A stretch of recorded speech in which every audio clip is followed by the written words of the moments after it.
Welcome back to our Power Breakfast interview this morning. Yesterday, the CORD coalition announced what they call the Referendum Committee, committee of experts to spearhead its movement towards what they expect to happen, a referendum. This morning, we want to look at just what is the path to a referendum, if it is to happen, and whether there are really issues that must be confronted before that referendum happens. And we are joined in the studio by people from two different political affiliations. We have the Member of Parliament for Chuka Igambangombe, Mr. Njuki Muthomi, and Peter Kaluma from the CORD Coalition and Member of Parliament for Homa Bay Town, also a lawyer. Karibuni, gentlemen.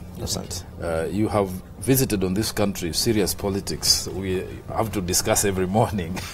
Let me start with the whole question of the referendum. Is the referendum on, speaking from a CORD perspective? Yeah, the referendum, of course, is on. It is unstoppable. All we needed to do is to look back at where we are coming from. We called for dialogue. At the end of the dialogue, calls, we had a final rally at Uhuru Park on the famous Sabasaba Day. Yeah. And of course, the thing we were doing at Uhuru Park was to put before Kenyans those various issues we had noted were of concern. So in a nutshell, I just wanted you to, so that we don't start, maybe the CORD has changed its position, there's no referendum. So the referendum is on. Unstoppable. On your from your perspective, is the referendum feasible? Will it happen or not? Actually, I'm wondering what referendum, Makali, because there's no referendum until actually it has gone through all the process. And I see a very bumpy road ahead for that referendum to become a reality. To become a reality? Yes. Why is it bumpy? You think they can't make a million signatures? Well, a million signatures, they can make a million signatures. It's very easy, actually. So which have to be authenticated, the process. Because once they have the million signatures, they have to be verified. Actually, the IEBC has to check the authenticity of those signatures and whether those are registered voters. After that, they have to be taken up by all the county assemblies, and out of the 47 county assemblies, 24 county assemblies have actually to pass and actually issue a certificate that actually there's a reason to have a referendum, because that's the whole gist of the thing, was to actually find out or authenticate, is there a reason to have a referendum. And once they pass that, then it has to be brought to the speakers of the Senate and the National Assembly with a certificate to actually verify that majority of the members of the county assembly in my county assembly agreed to this thing. And out of which, once that is done, it is brought to the floor of the House in the National Assembly and the Senate. I don't know what happens there. It is a question of simple majority, which the owners of the referendum per se have no chance, because it's a question of numbers there, not how they argue or what points they have.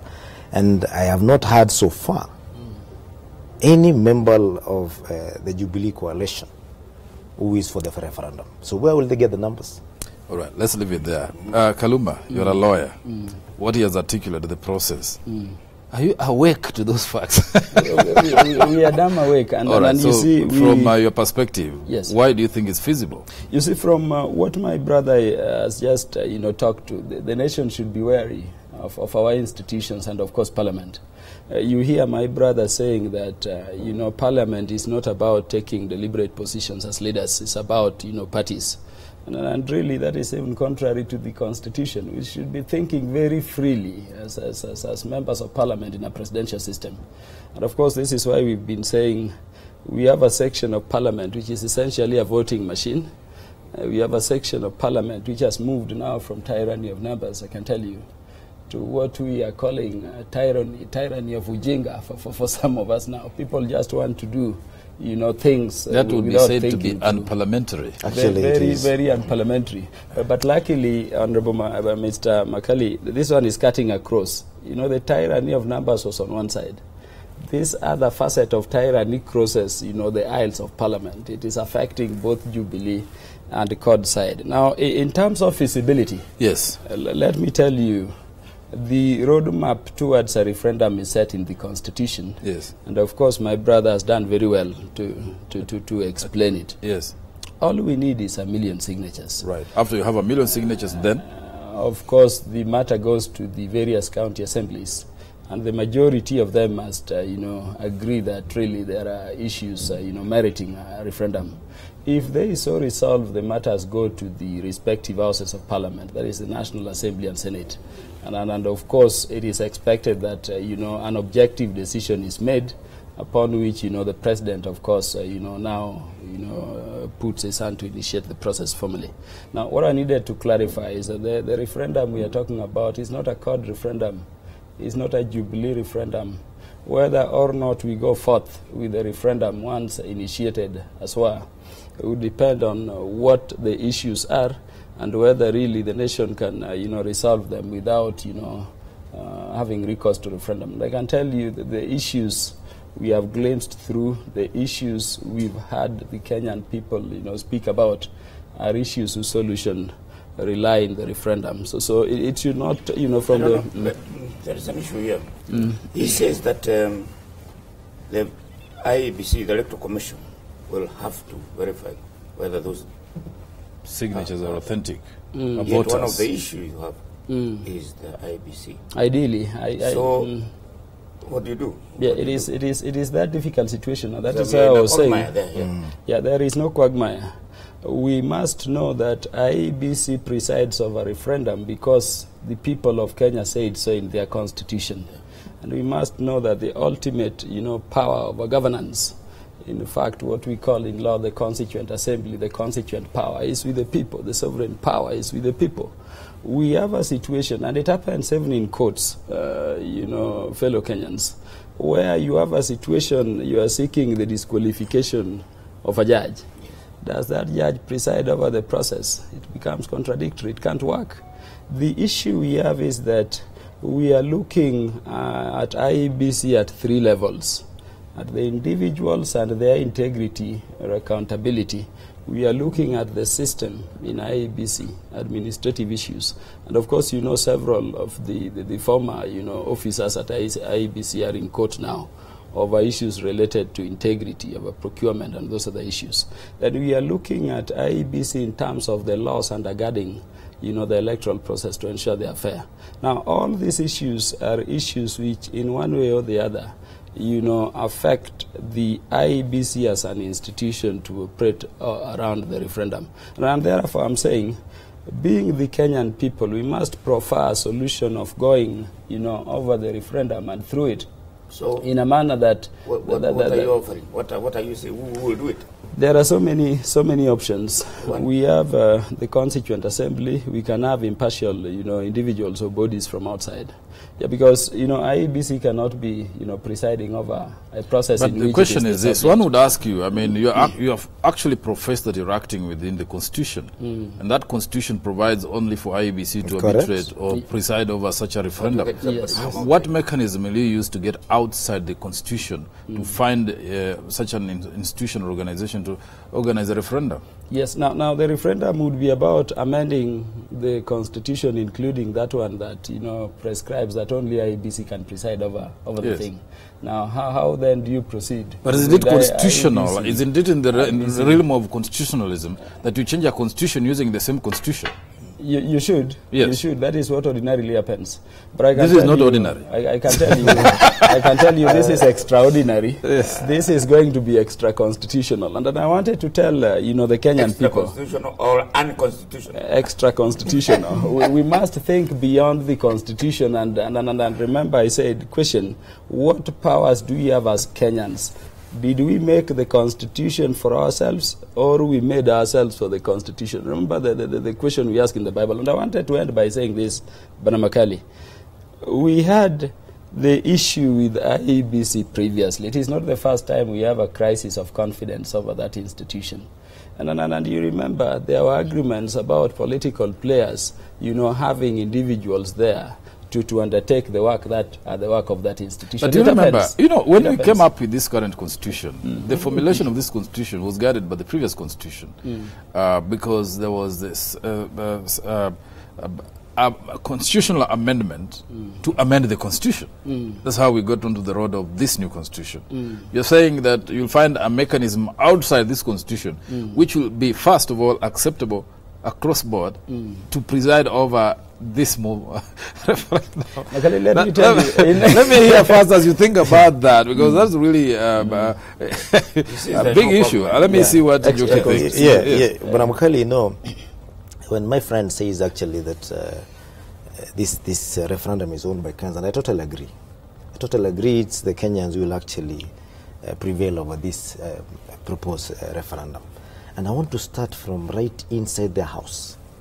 Yesterday, there was a debate and disagreement that some of the members of the court are being whipped, and there is a move to get them out of the party because they are not agreeing to actually support the referendum. So their numbers are dwindling, first and foremost. And why are they not supporting the referendum? Because they can see very clearly the way ahead. There's no way out here.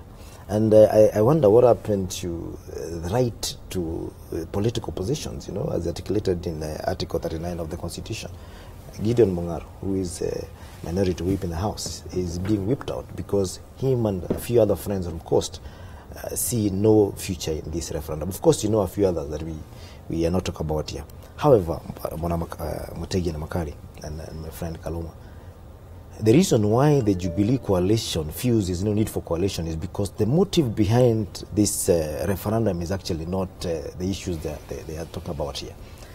If you look at the time frame that it will take to actually conduct a referendum, it is over about 1.5 years if you look at the whole process. Yes. We are now in 2014, and they are actually starting a campaign momentum that is going to culminate to 2017.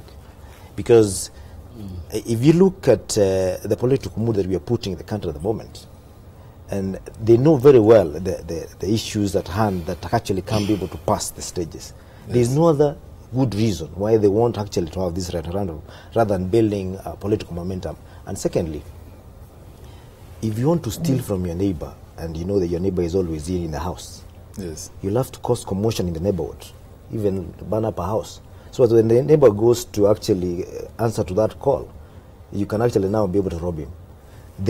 This court, or rather the opposition that are supposed to provide the oversight, the oversight of the government and actually provide solutions to the problems they think are there, are very busy eclipsing what the government has been doing.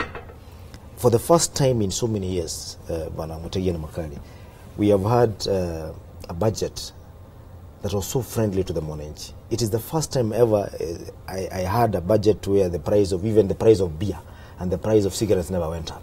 Forget about other things. And if you listen to the Mwananchi at the moment, they are not complaining about the cost of living. That's why they have dropped it, because the cost of living actually it's no longer going up. But that was not really debated. It was not didn't excite the public because we were preoccupied with Sabasaba. Look at the projects like this, the Standard Gauge Railway. They are trying to water it down, and actually for the first time we're going to have a transport system that is going to sort out our roads, going to sort out the that's not a referendum issue though. I'm just trying to tell you the reason why they are trying to eclipse, they are trying to keep the government very busy so that we can actually get off our target. And so many of the things that are happening actually. So it is not really so the question then one would say, if you think all these issues are not worth a referendum, and they're going to distract the government from concentrating on delivering its development agenda, why does it not come from your side? That then let's sit around the table and sort out these issues instead of going the road of destruction. But there are no issues to sort, really. Just bring the issues on the table. You see there are actually no issues in this particular case. I was trying to tell you the motive, the reason why the Jubilee coalition cannot support the referendum. Yes. Because we feel the motive is not really the issues they are brought at hand. That is actually a camouflage. The real issue, there's no real issue. The real issue is to actually how do you expose them for that? Wouldn't you expose them for that by bringing them on the table and then diffusing all the issues, showing them to be hollow and empty? Why would you run away from the issues? what are the issues? The issue is about security. The issue is security. The issue is IEBC. And actually, at the moment, they have come. The issue is devolution. Yes. The issue is inclusivity. If you look those at issues are four. I think, as far as I can glean from all this, can you bring those issues to the table? And that's what they asked first. They didn't go to referendum. They asked for those issues. Like, for example, the devolution issue. Yes. They are talking about amending the constitution so that we can have 15%, over 15% yes. of... they're saying 40 now, yeah, 15%. Yes. But, you know, it's ironical that actually, if you look at Schedule 4 of the Constitution, the devolved functions were supposed to have taken over 3 years. But actually, that was done in the first year, almost all of them. Yes. And even from the first budget, the government never gave 15% as stipulated in the Constitution. You gave over 30%. This year, it has been given over 40%. But that argument has been deflated, yes, Mr. Jugi. You know that it's not true, because it's been established that that is 40% based on the budget, on the audited accounts before this government got into office. Yes. But all the budgets based on this government have not been 30%. But you have to base it, you have to base it actually on audited accounts, not budget. Because the audited accounts is the reality. Yeah, that's the reality. The but the argument has been that budget is it just was supposed to be the proposal. Yes, you know, yes, it's just true. a proposal, because you can have a budget and yet you don't get to fill the budget because of financial constraints. Yeah. So actually, based on that, we cannot say that it's a crisis so that we have to have a referendum over the Let's budget. assume that then you and your county believes that you don't need 40%, you still want 15%. We are still getting 40% as we talk. We are getting 40%. Oh, okay. All right. Let's see, Kaluma, these issues they're saying, it's just Buruhaha setting yourselves up for 2017. There's no merit. This is the problem we have with, leaders on the Jubilee side. You know, we have a monumental crisis, and the faster we realize it, the better. Let me tell the country, since Kibaki came in, our national budget has always been over $1 trillion. But in no single year has the country spent $1 trillion. Even this year, I think we spent less than 900 billion. Now, why should you have a budget then of 1.8 or over 1.5 trillion? You're simply creating space for the corrupt to swim through. And let me tell you, once you raise the budget to 1-point-something trillion, you then ask yourself the bigger question, where do you get the money from? You want to take debts, and you want to borrow locally. In the budget for this year, and I think this has not been spoken to Bwana Mutegi, the amount of money we are spending as a nation annually this year, just to, on interest on the loans we've gotten from foreign institutions, is 184 billion. That is on interest, not repayment. Interest alone, and it is in the budget documentations. Now remember, the amount of money we spent to run our constituencies, undertake developments in constituencies under CDF last year was 22 billion. This year it is 33 billion. You can imagine what 184 billion on interest being paid is. Number two, every financial year, the Public Accounts Committee of Parliament, and you can look at all the audits previously, confirms between 300 billion to 350 billion is wasted in corruption and seepage. Essentially, you are overburdening a public, and really you are creating a budget to pay debts outside there. Right. There is corruption in government. You may gloss over these issues and say the cost of living has gone, low. It has gone up.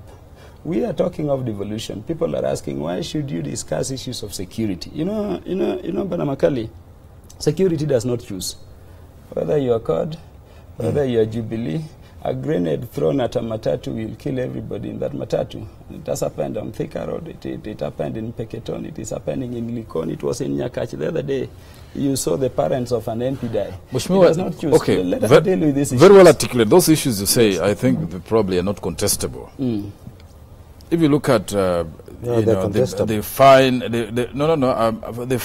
facts may be there. The facts may not be contestable. If that is a fact that so much 184 billion is going towards servicing interest on borrowed money, if it's a fact, it's a fact. It may not be contestable. The question then I would ask is, how does that get resolved in the context of a referendum?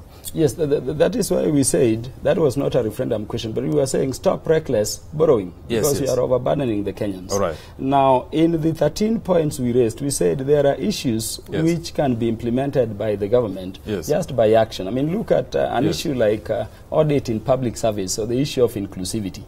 You know, the current government does not have the luxury of the past. Yeah. I mean, President Moi and others could do what they wanted to do. But now we have a constitution setting out national values and principles, patriotism, equity, you know, inclusivity, and all these issues. So really, Jubilee has no luxury. You will not tell me that you can continue to form and structure government in the manner you know, this government is continuing. And I wanted my brother to tell you, Makali, before you intervene. Yes. All the approvals we make in the National, you know, Assembly, do they reflect the face of the country? I want to challenge my brother, you know, as we speak to the nation, just to pick even a single sector, and I'll tell him the composition from up. We want to deal with this. So we are saying there are issues we can actionize, you know, individually. There are issues that the government is obligated to deal with. Now, those ones we cannot, you know, work on as a people, subject them, refer them back to the people to resolve them. And that is where the referendum comes in. Well, let me hear your response before I put into another question. The first and foremost, he said approvals, but I would like to know approvals of what? Is it appointments, or is it approval of... appointments and national resource allocation. Interestingly, actually, you look at the approvals, we are talking about appointments. The biggest problem in at the moment with CORD, or rather the opposition, is that they are looking for visibility. And the reason why I say that is because initially we used to have appointments in senior government positions, from the political class. But at the moment, when the government decided to go the other way of maybe picking executives and managers, these are people who are not very visible to the community. I'll give you a very good example. If today, and allow me to use this example because he's my friend, if today Dalmas Otieno was made the CS to defense, I am telling you, would have celebrations in Luo Nyanza because one of their own has been picked. But are you telling me today that we don't have the CS of defense does not come from Luo Nyanza? But they say they have no access to this person, they do not know, they have no, you know, and all that. But because it cuts across the board in all those appointments, the visibility is actually the problem, not really the reality. And I would like them to get them. There's no need of going into details of which other departments. But I want them to come up. Now, I would like them to come up with a list that says, out of all these appointments, none of our people are there. There is no face of Kenya. Because the face of Kenya could be what the leadership of CORD feels that these are our appointees. But when the Jubilee picks from the people who are seen not to be maybe friendly to their coalition, even if they come from the community, again, that is, to them, they feel that is not a face of Kenya. And they really need to address that.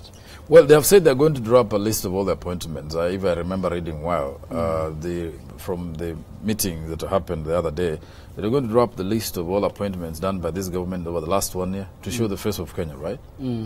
So far, the conviction is that that's not true.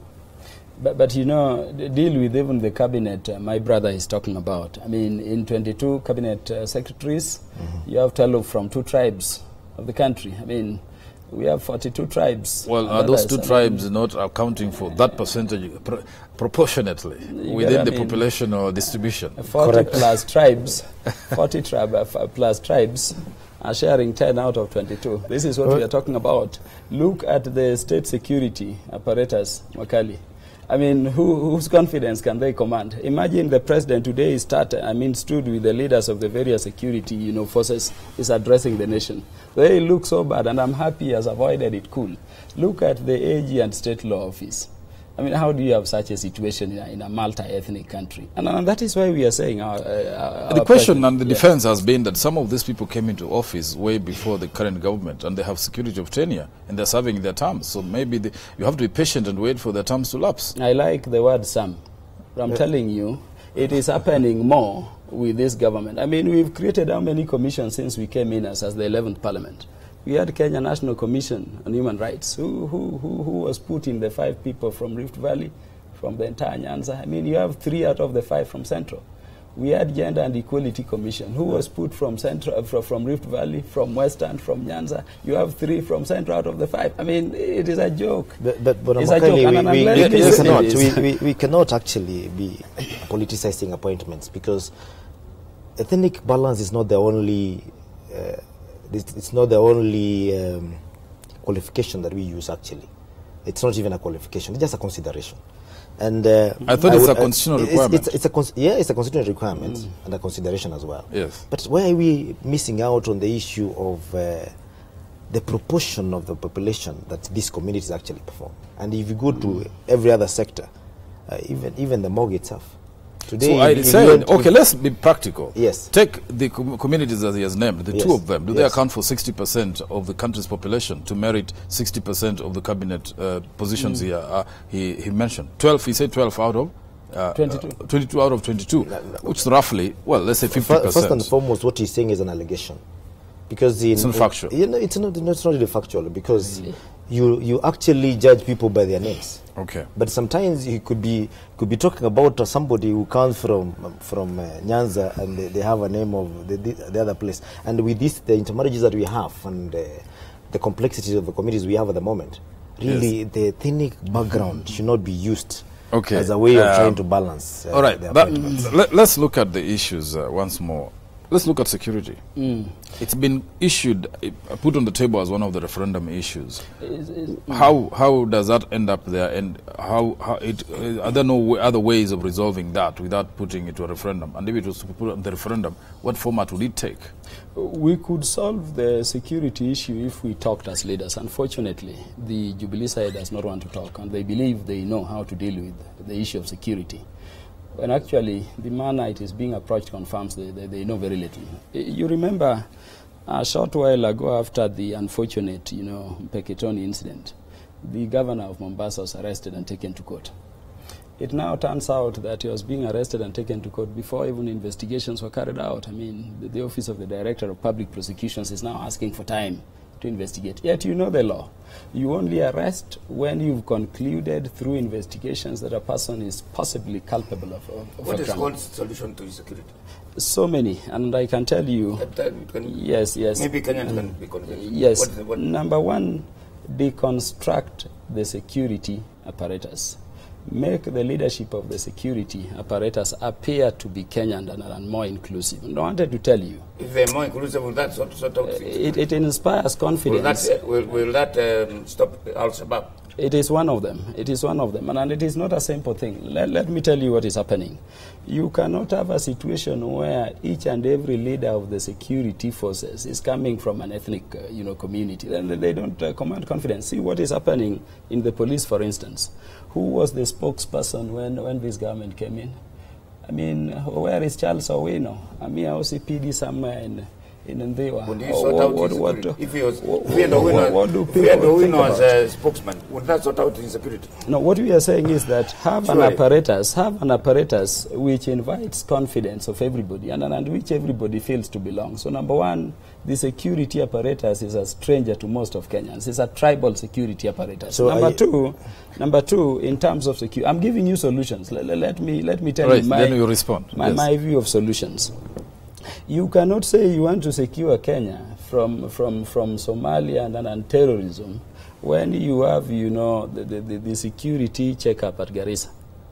You must create infrastructure in the northern frontier of the country so that you can undertake border surveillance. Very critical. You saw what was in Mpeketoni. I mean, even the police officers who were sent there on rescue mission were all stuck. The media was stuck. But you are not. Create infrastructure. I asked you to give us solutions, not a problem. Yeah, those are the solutions I'm giving. You have told me make it have a national outlook. A national face, yes. And by the way, it is a constitutional requirement. It's not a gift to Kenyans. So if you have that, there will be no insecurity. No, it's one of the ways of solving. Enumerate the solutions, then we Number deal with viability.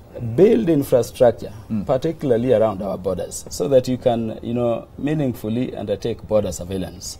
3, invest in the security, system itself. I mean, as Parliament, we give a lot of money to the security apparatus. Yes. What does that money do? Where do the police officers live?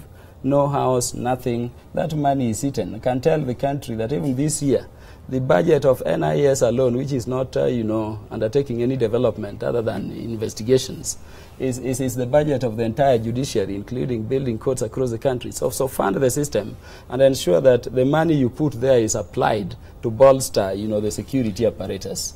But most importantly, we have international law issues, and I think it would be remiss if I didn't mention what God has been mentioning. Get our forces from Somalia. This is not to say that those people are coming into the country, but we are saying in international law, countries which border one another do not, send, soldiers either on peace mission or anything to the neighboring country for obvious reasons. Now, deal with these issues. Let us have a roadmap, and then let us secure our border. Okay. All right. Let's. Okay. Finally, before I ask you to respond to that, there's no other mechanism by which these ideas can be presented to the government and adopted. Are you saying there's a brick wall to these ideas? You remember in Parliament, my brother confirmed to you there is difficulty, and of course we have systemic and legal, challenges, in addition to issues of, party positions in Parliament, which unfortunately is there. Right. When you move from Parliament and say, well, let us have a table of Kenyans where we can discuss and proffer, suggestions as Kenyans, you are also told that that will not happen. Then what do you remain with? Throw it back to the people, because people are suffering. Make a determination around Njoki, what do you think about his enumeration of solutions? Actually, at the moment, I'm actually shocked and I'm perplexed by what he said.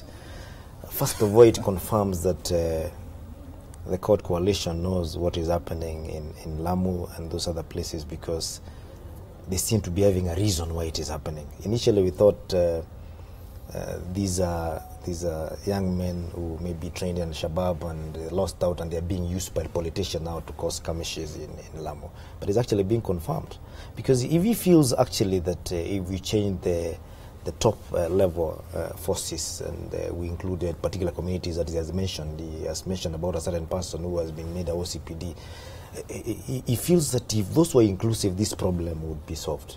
That it means that somebody is causing trouble. Somebody is actually doing this to make a statement, because we do not have particular communities in that top level management, and I would like him to confirm that. And secondly, when you talk about devolving the security, because that is one of the things that is actually in the proposed referendum, you can imagine today deciding that the security apparatus in the county are going to be answering to the governor. And by so it means that the governors are affiliated to CORD will be answering security matters to the leader of CORD.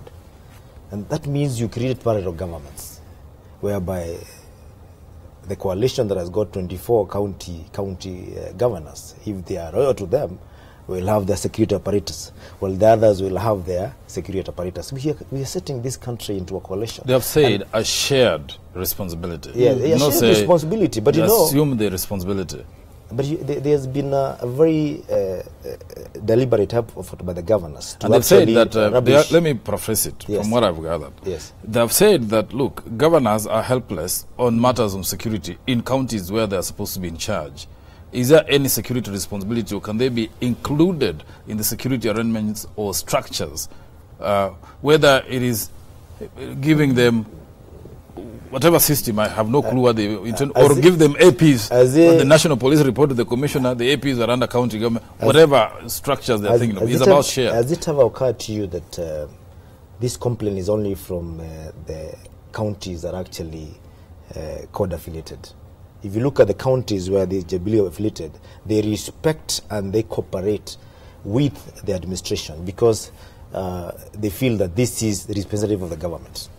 And you remember that the CORD has been complaining about these county commissioners and the county commandants, because they feel that the governor is supposed to be totally in charge of everything. But I want to remind you, there's a difference between the state and the government of the day.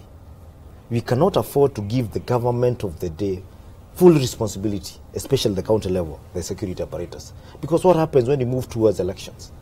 And because the government of the day is going to change, it means that the security apparatus have to serve the interest of a certain political coalition. And remember, in a country we have different political communities, depending on how they voted. Yes. And that's why the disadvantage is going to be. That's right. But in the meantime, the state... same argument can be argued on the president. The state... No, it's not exactly the same, because, in fact, because the president sits at the national level, and he overlooks the security system all the way down. And actually, I would say he has an advantage there. But if you break that into small units of 47 of them, we're going to have a problem in this country. Yeah, a very big problem. Mutegi, may I say something what do you have to say to what you've just said? You know, the idea in the new constitution is that we wanted to make the security apparatus very independent of the executive. Because really, we want a system that, you know, everybody has trust and confidence around. The problem we have around security, which my brother is not, you know, telling me, is what, you know, the government has been doing. Look at the laws that have been passed by our parliament even this year, the last of which was the last memorandum sent by the president to the House. What did he do? Control over money was moved from National Police Service Commission. Control of money around, you know, the police as an internal security apparatus was removed from the office of the Inspector General and taken to the office of the Principal Secretary, Internal Security. The president did not enter that. The president, through that memorandum, which was passed by our parliament, did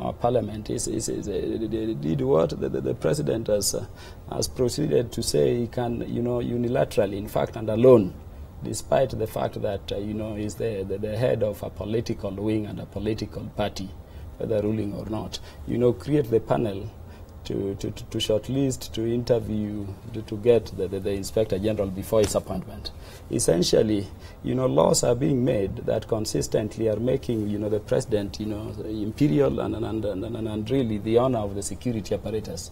And these are the independent, and these are the issues. Let me ask you, Kaluma, how do you reconcile the two aspects? One, on the one hand, when insecurity festers or is a problem, as it is in the country now, the president has to take responsibility.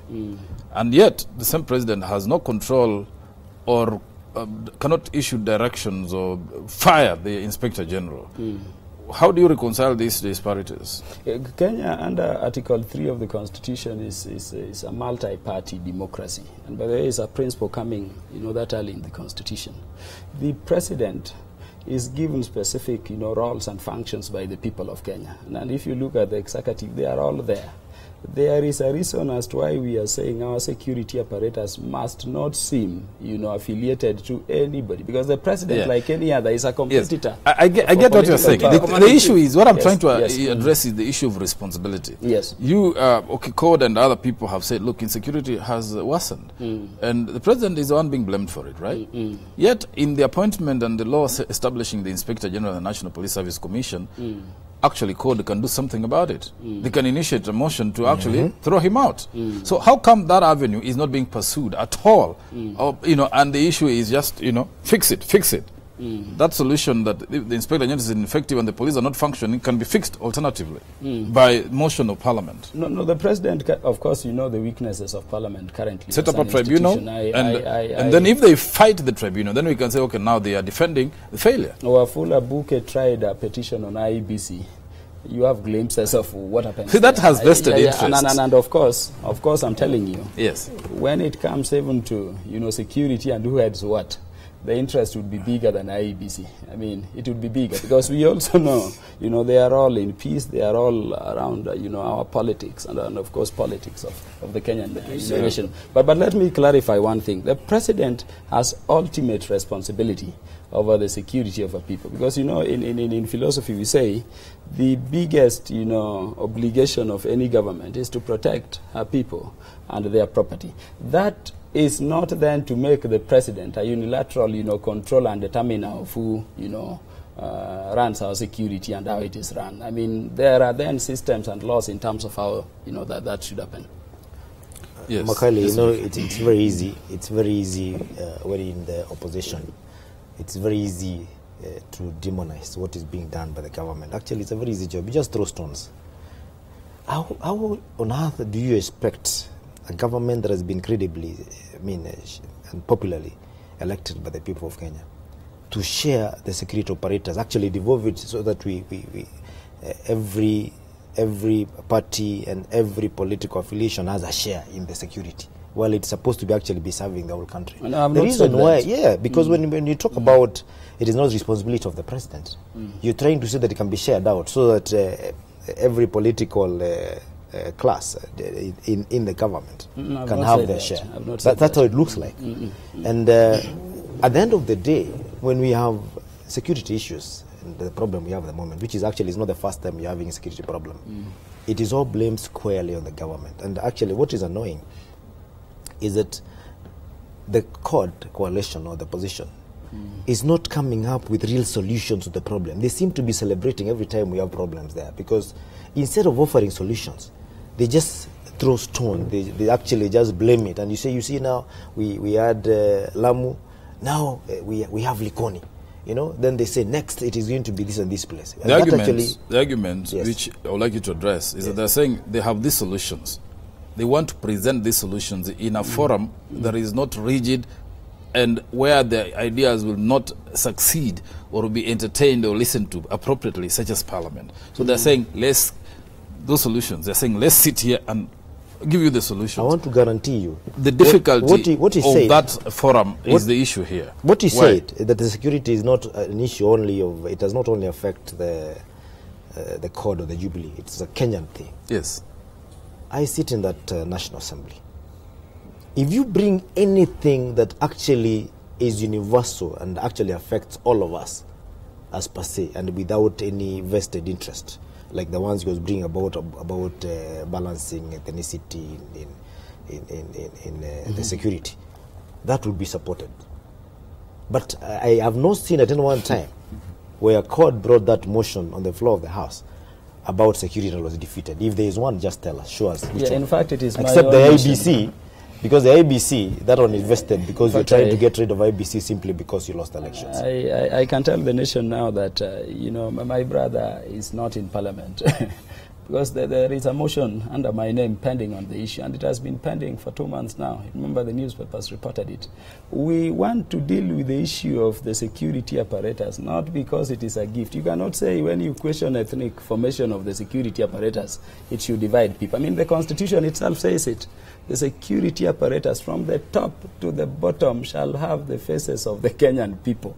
Ethnic and regional balance. So really, don't say it should divide us. Why do you want to leave it alone? How do you Who told you some Kenyans cannot hold a gun to how do you have 42 tribes represented in 3 positions? No, you can balance. Give me a formula how you can actually be able to do that, because you're talking about the Navy, we're talking about the Air Force and the Kenya Army. Just tell me how 42 of them can be represented in those 3 positions. Secondly, on the issue of this motion, yes. Is he trying to say that it is the Jubilee that actually made his motion stagnate? There must be a reason for that. I don't know why you're not working on it. You know, Makali. Respond to that. Makali, I told you about systemic and legal difficulties. What my brother is not telling the country is that everything that goes to the House to be debated, particularly motions, have to be approved by some office.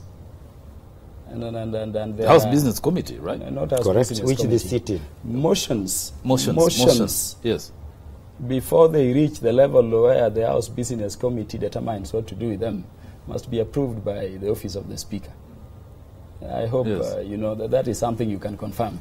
And by the way, I can tell you, you can do a well-meaning bill. I did the Freedom of Information bill immediately I entered Parliament. It has not seen the floor of Parliament to date. I mean, in April last year. It will be kept somewhere there. You will push until you tire. Isn't there a way of sorting it out by talking to the Speaker? Correct. You can talk. You will be told we are working on it.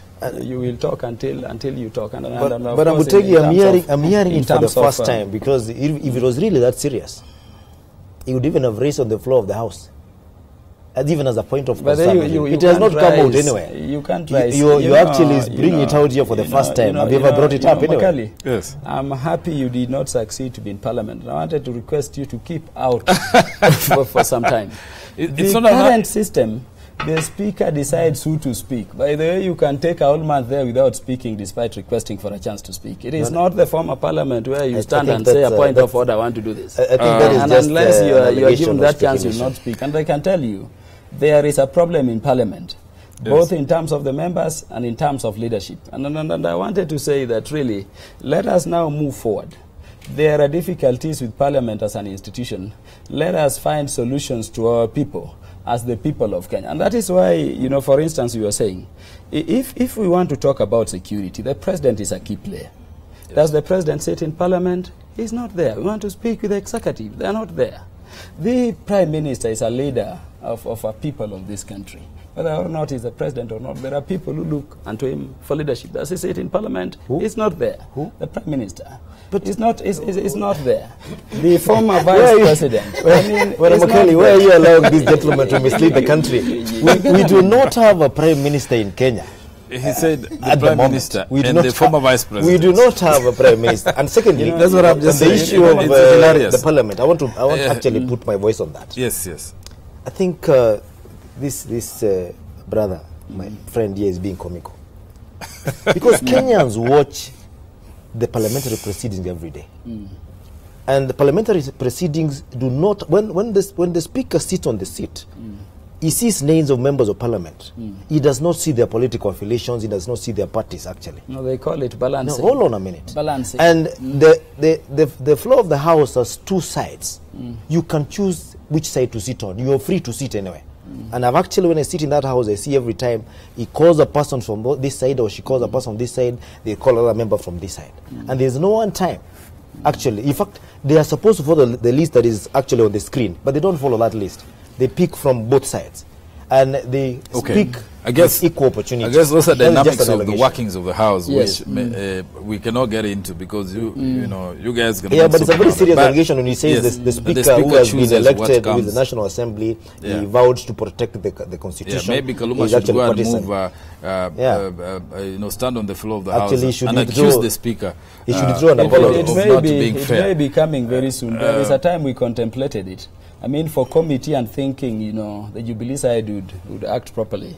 We sat back and see. But I can tell you, soon you will be hit with it on the face. A serious let me just, we must come to a conclusion on this. But let me look at the modalities of that referendum as we close. When we started, he said, you know, the road is very bumpy. You really will have to work overtime to get there. In fact, he says there will be no referendum because ultimately you cannot surmount the challenges.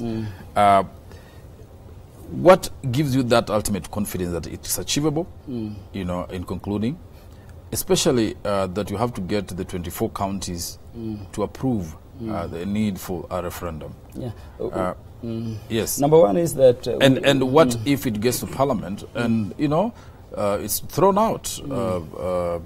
Both houses vote against it. Makali, so what becomes of that? Yes, there is one thing I agree with my brother on, that the referendum process is a long process. It is not, you know, an instant process.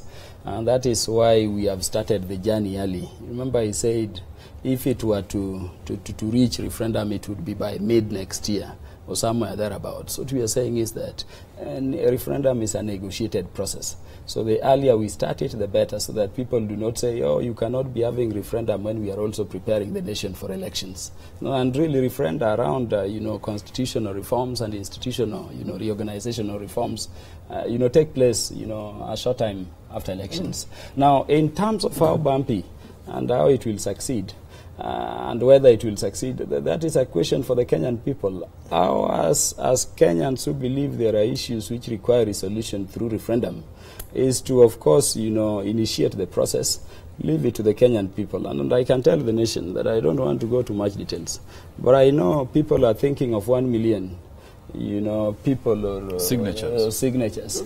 We are seeing over 6 million. Now, whether they want then to do referendum after that will be, you know, between whichever the institution should be dealing with the issue, with those 6 million or above, you know, population of Kenya. What is the price for you to stop the referendum? You said it's unstoppable, but what is the price? Good governance. Good governance. What is it that if the government does, you'll say, okay, let's forget about the referendum? Implement the Constitution particularly on the principles and provisions which deal with good governance, our national values and principles, you know, completely. And by the way, if you did that, you would have sorted most of our problems. So even the issue of...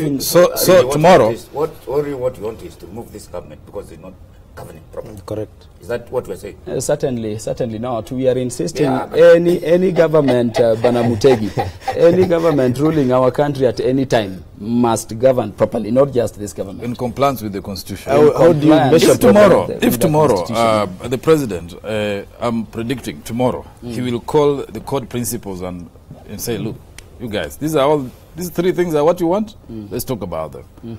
Will that resolve the issue? It's not a matter for court principles. And by the way, this is what, you know, we have been disagreed upon. You know, people have been saying, Makali, let people take tea, let people have lunch or dinner somewhere. This is not a matter for the President. This is not a matter for the Prime Minister. This is not a matter for Kalonzo Musyoka. This is not a matter for Wetangula. No, the President will say, these are the things that are troubling you. Okay, let's begin to sort them out. You want this inclusivity, let's set up a committee to look at all these issues. And we spare the country of the long journey and the costs of the referendum. If the President could do this, and by the way the Constitution obligates him to do them, yes, we would be very happy. So the referendum is stoppable. If he does not do them, if he does not do them, as we know, yes, he does not want. Yeah, you don't want the referendum for the sake of a referendum. You want the referendum because of the issues. So if those issues are resolved, they will not have a referendum. Certainly. Right? All right. Certainly. Yes. Makali, allow me to say this on a very light note. That the other day I talked to a member of Parliament, and I don't want to name who, but at the moment they are on this side of Uru Highway at the moment. Yes. And I asked the gentleman, it was during the dialogue demand. Are you serious? You guys want a dialogue? What if you get the dialogue? He asked me, what do you think? Why do you think you want dialogue? What tells you need dialogue? He said that this is a momentum we're trying to build towards 2017. And he gave a very good example. He said the day at Uhuru Park, when Uhuru said that it's okay, you people are welcome, come we talk. That day, they held a crisis meeting. Because they were like, if he agrees and he says come we talk, then what's next? Because the idea is to have issues that we have to keep on bargaining and talk about them until eventually we catch up with 2017. And he has actually confirmed it. They are starting early so that they don't lose political relevance. And that is the whole idea about political relevance. Why on earth would you keep on pushing this wall with your bare hands, knowing very well you can't actually be able to pull it down? It's because you want people to pass there every day and see you pushing the wall, and you create a story that is going to go on and on and on until you get what you want to get. Let me ask you finally, as you end up, what compromises from, speaking from the Jubilee side, are you willing to make, as they say, for the sake of the country? On the issues that they have raised? On the issues that I've raised, the push for the referendum, and you have said it's going to be destabilizing, keep us busy, and introduce political The only compromise we can make is a select committee from Parliament, from both sides of the coalition, to sit down and talk from the premises of Parliament and report to their principles. That's the only one we can make. All right. What gives you authority to say that? He asked me as you think that is feasible from the Jubilee side? Yes, that's my opinion. Yes. All right. Okay. All right. We have to tie it there. That was a good discussion on the roadmap to a referendum. Is it possible? Is it not possible? Njuki Mudomi, MP for Ingambangombe. Chuka Ingambangombe. That second one is a bit tough on my tongue. And Honorable Peter Kaluma, Homa Bay MP, and both members of the National Assembly. Thanks for joining us, gentlemen. Thank you. Keep watching Power Breakfast.